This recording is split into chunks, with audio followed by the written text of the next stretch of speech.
Students, मैं हूं आपकी course instructor ma'am Kausar Parveen. Welcome to my YouTube channel learn biology with ease. तो students, आज हम जिस टॉपिक को कवर करेंगे वो है बायोलॉजी की ब्रांचेस, कि बायोलॉजी की कौन कौन सी ब्रांचेस हैं। फर्स्ट ऑफ ऑल हम मूव करते हैं मॉलिक्यूलर बायोलॉजी। पहली है हमारे पास molecular biology.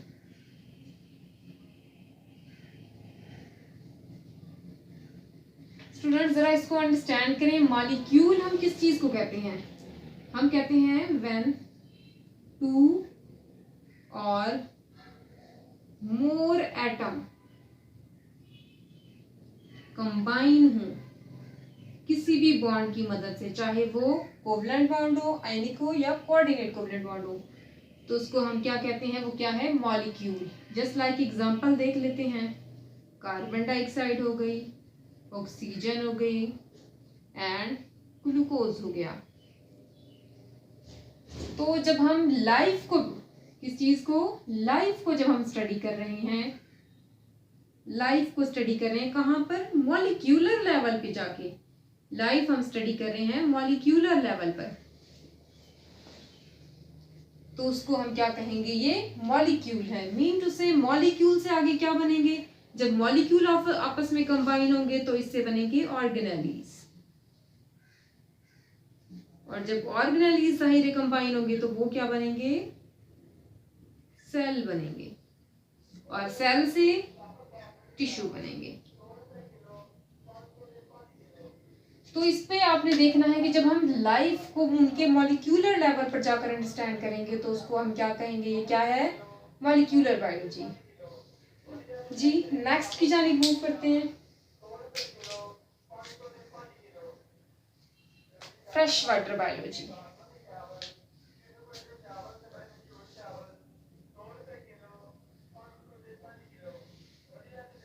Fresh water biology. Fresh water biology नाम से हमें पता चल रहा है कि जब हम उस लाइफ को या उन लिविंग थिंग्स को स्टडी करेंगे, उन लिविंग थिंग्स को, कौन सी लिविंग थिंग्स? जो कि फ्रेश वाटर बॉडीज के अंदर है। मीन टू से अगर वो फ्रेश वाटर बॉडीज में है। अब फ्रेश वाटर बॉडीज कौन सी होती हैं? अब इसकी एग्जांपल देख लें। वो रिवर हो सकता है, वो लेक हो सकती है। जब उसके अंदर जो लाइफ पाई जाती है उसको स्टडी करेंगे तो उसको हम क्या कहेंगे? ये क्या है? फ्रेश वाटर बायोलॉजी है। अब इसके अंदर हमने स्टूडेंट्स ये भी देखना है कि इस लाइफ के ऊपर कौन कौन से फैक्टर असरअंदाज हो सकते हैं। वो फैक्टर्स एक्सटर्नल भी हो सकते हैं, यानी कि बाहर से माहौल वाली, और इंटरनल भी हो सकती हैं, मीन टू से कि वो ऑर्गेनिज्म के अंदर वाले भी। जी, नेक्स्ट मूव करते हैं मेराइन बायोलॉजी।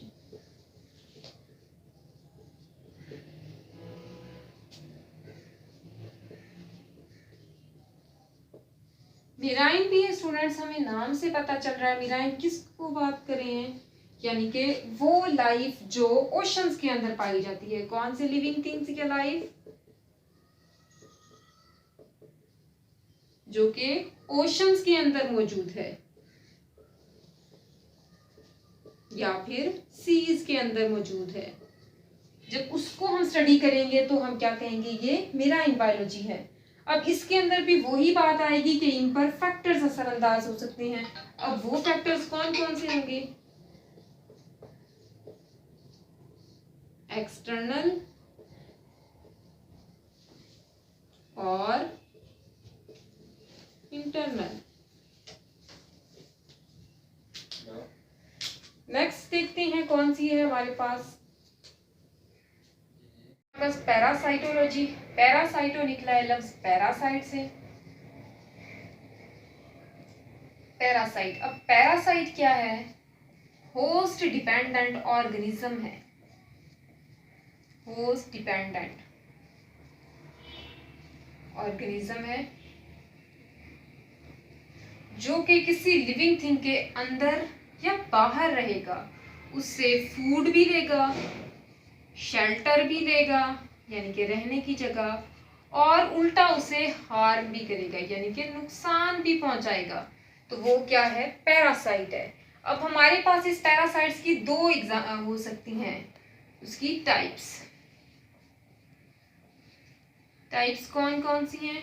एंडो पैरासाइट यानी कि जो बॉडी के बाहर होते हैं, सॉरी अंदर होते हैं, एंड एक्सो पैरासाइट जो कि बॉडी के अंदर होते हैं। इसकी एक्सो की एग्जांपल में जो बच्चों के पेट के कीड़े हो जाते हैं वो ले सकते हैं, और एंडो की एग्जांपल, सॉरी एक्सो की जो एग्जांपल है उसमें हम ले सकते हैं लाइसिस हो गए, डैंड्रफ हो गए, और जो एंडो है उसमें हम बच्चों के पेट के कीड़े। तो जी नेक्स्ट मूव करते हैं एनवायरमेंटल बायोलॉजी।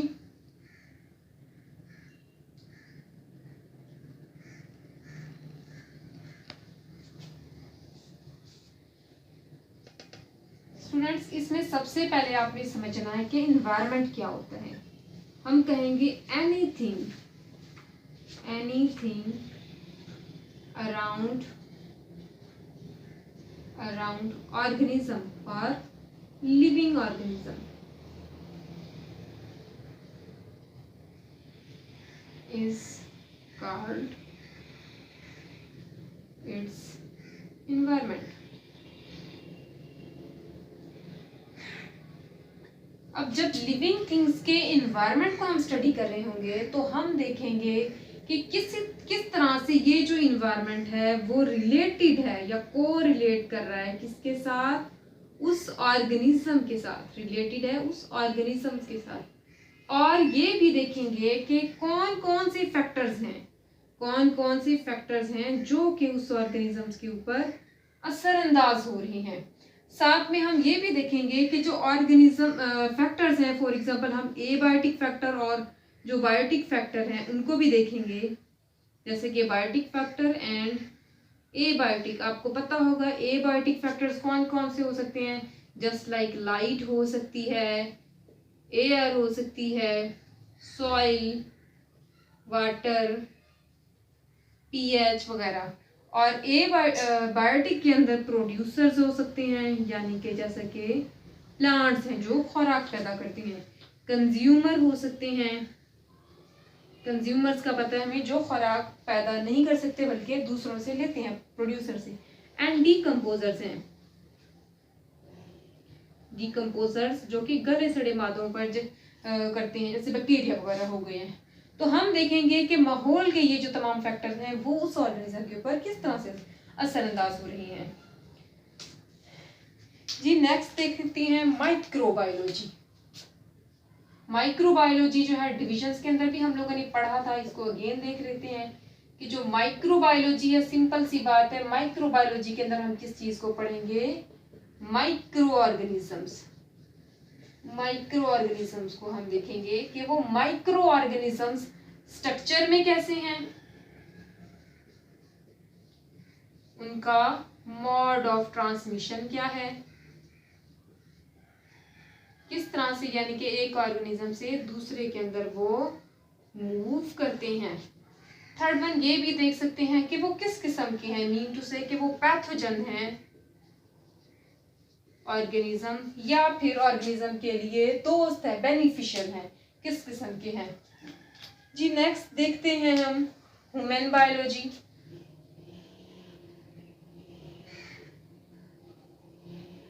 नाम से ही आप समझ गए होंगे कि इसमें मैं आपको क्या पढ़ाने वाली हूँ। सिंपल सी बात है, ह्यूमन बायोलॉजी के अंदर हम लोगों ने ह्यूमन को स्टडी करना है।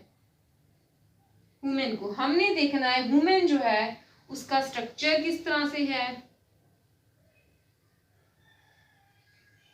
और ये देखना है कि जो स्ट्रक्चर है उसके इंटरनल एनाटॉमी है, और बाकी के जो तमाम फैक्टर्स हैं, टोटली हम इसमें किसको पढ़ेंगे? ह्यूमन को पढ़ेंगे।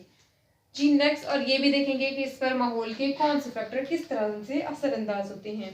होता है वो हम लाइफ या लिविंग थिंग्स के लिए इस्तेमाल करते हैं। टेक्नो का जो लफ्ज है वो प्रोसेसेस के लिए या प्रोटोकॉल्स के लिए इस्तेमाल करते हैं। एंड लॉजी जो ग्रीक वर्ड है जिसके मीनिंग्स हैं टू स्टडी। तो अब आपने इसको समझना है। इसमें हम क्या करेंगे? लाइफ मीन टू से मोस्टली माइक्रो ऑर्गेनिजम्स जो कि फिजिबल होते हैं प्रोसेसेस के लिए।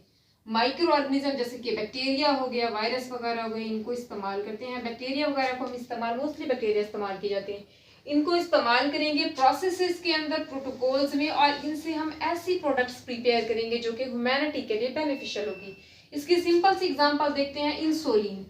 अगर किसी इंसान के अंदर जो उसका पैंक्रियाज है वो वर्क करना स्टॉप कर दे तो क्या किया जाता है? अब एनिमल से हम नहीं ले सकते इतनी ज़्यादा, तो क्या करती हैं जो बायोटेक्नोलॉजी से रिलेटेड फार्मास्यूटिकल इंडस्ट्रीज होती हैं वो इन बैक्टीरिया वगैरह को इस्तेमाल करती हैं, डिफरेंट प्रोसेस और प्रोटोकॉल्स इस्तेमाल करके, और उनसे इंसुलिन को प्रिपेयर कर लेती हैं। इसकी दूसरी एग्जांपल हम इंटरफ्यूरॉन्स की ले सकते हैं। इंटरफ्यूरॉन्स है, बीटा एंड्रोफन्स हैं।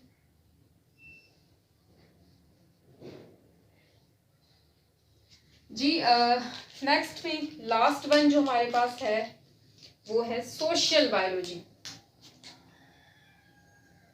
सोशल, अब इसको भी समझना हमारे लिए काफी इजी है। अंडरस्टैंड करें सोशल का क्या मतलब है। समाजी कोई भी चीज, जैसा कि आप यूज कर देखते हैं कि हम लोग समाजी राब्ते की मुख्तलिफ वेबसाइट, मुख्तलिफ ऐप्स इस्तेमाल करते हैं, जैसे कि फेसबुक हो गई, व्हाट्सएप हो गई, इंस्टाग्राम हो गई। अब यहाँ पर देखिए सोशल बायोलॉजी क्या है, मतलब यहाँ पर हमने ऐसे लिविंग ऑर्गेनिज्म के बारे में पढ़ना है, वो लिविंग ऑर्गेनिजम्स जो कि सोसाइटी बनाते हैं, जो सोशल हैं, जो सोसाइटी बनाकर रहते हैं। इसके अंदर हमने ये भी देखना है कि वो जो सोसाइटी बनाने वाले हैं उनका सोशल बिहेवियर कैसा है, सोशल बिहेवियर कैसा है। और इसके साथ साथ हमने ये भी देखना है कि उनके जो फैक्टर्स हैं वो भी इन पर कौन कौन से सोसाइटी के असरअंदाज होते हैं। तो इसकी एग्जांपल में हम लोग क्या ले सकते हैं, इसकी एग्जांपल में हम लोग ले सकते हैं ह्यूमन, क्योंकि ह्यूमन भी सोसाइटी बनाकर रहता है। और इसके अलावा हम कुछ इंसेक्ट्स ले सकते हैं, जस्ट लाइक एंट्स, हनी बीज, ये सोसाइटी बनाकर रहते हैं। इसमें हम लोग उनके सोशल बिहेवियर को और उनके बारे में स्टडी करेंगे। तो स्टूडेंट्स, ये हमारा ब्रांचेस ऑफ बायोलॉजी का लेक्चर कंप्लीट हो गया। Thank you so much, keep watching, Allah Hafiz.